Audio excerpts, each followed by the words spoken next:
नमस्कार मैत्रिणींनो, अन्नपूर्णा किचनमध्ये तुमचे खूप खूप स्वागत. मैत्रिणींनो, तुम्ही वांग्याचं भरीत बऱ्याच वेळा केलं असेल, खाल्लं असेल, पण आज मी तुम्हाला या ठिकाणी या कारल्याचं भरीत करून दाखवणार आहे. कारलं म्हटलं की सगळ्यांची नाकतोंड मुरडतात, तर असं हे कडू कारलं आपण याचं भरीत केल्यानंतर न खाणारे सुद्धा मागून मागून खातील.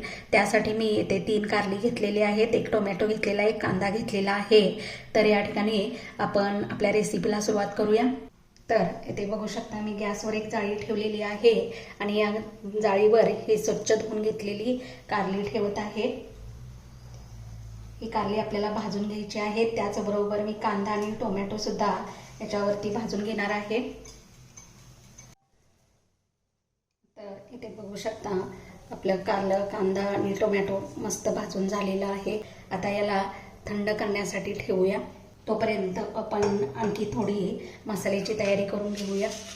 2 ते 3 लाल मिरच्या, त्यानंतर थोडी कोथिंबीर आणि थोडं या ठिकाणी 3 लसणाच्या पाकळ्या मी या ठिकाणी भाजून घेत आहे. याच्यामध्ये थोडं जिरं टाकत आहे आणि हे सर्व मंद गॅसवर भाजून घेणार आहे. हे भाजलेलं आहे. गॅस बंद करायचा आहे आणि याला आता एका मिक्सरच्या भांड्यामध्ये काढून घ्यायचं आहे. यामध्ये थोडेसे भाजलेले शेंगदाणे घालायचे आहेत. आता कारलं म्हटलं की चिंच गुळ आलाच, तर या ठिकाणी हे बिया काढून घेतलेली चिंच यामध्ये घालायची आहे. त्यानंतर याच्यामध्ये हा गुळाचा खडा घालायचा आहे आणि याला मिक्सरला वाटून घ्यायचं आहे. तर येथे तुम्ही बघू शकता अशी मोठी मोठी आपली पूड तयार झालेली आहे. हे जे कारलं, टोमॅटो आणि कांदा भाजून घेतलेला आहे, याचा हा जो साल आहे ते काढून घ्यायचे आहे. कांद्याचा हा जो वरचा करपलेला भाग आहे तोही काढायचा आहे. आणि या ठिकाणी हे जे कारलं आहे त्याची देठं काढून यातल्या बिया काढून घ्यायच्या आहेत. बघा, कारलं भाजल्यामुळं हातानेही त्यातल्या बिया निघतात. आता याला बारीक बारीक चिरून घ्यायचं आहे.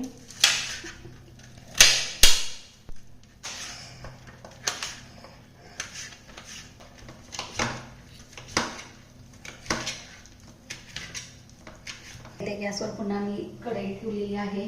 त्यामध्ये 1 पळी तेल घालत आहे.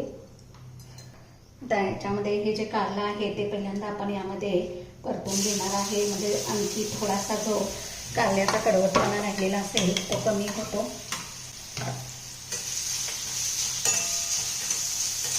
याच्यामध्ये चवीनुसार मीठ घालायचं आहे.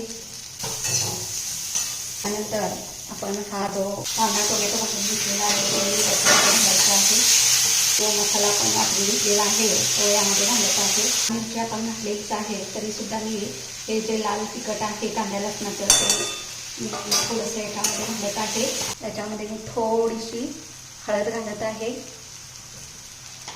त्याचा लिंबू पिळत आहे. हे 2 चमचे यामध्ये पाणी घालत आहे. जो मसाला आहे तो सगळीकडे लागला जातो. आणि याला एक वाफ काढून घ्यायची आहे.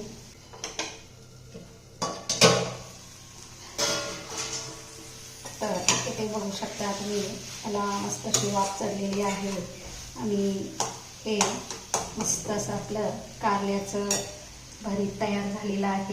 तर इथे तुम्ही बघू शकता मस्त असं आपलं हे कारल्याचं भरीत तयार झालेलं आहे. तुम्ही भाकरी चपातीसोबत हे भरीत खाऊ शकता. ही कारल्याच्या भरताची रेसिपी तुम्हाला आवडली असेल तर तुम्ही ही असं कारल्याचं भरीत करून पहा आणि मला कमेंटद्वारे सांगा. त्याचा आस्वाद घ्या आणि मला सपोर्ट करायला विसरू नका.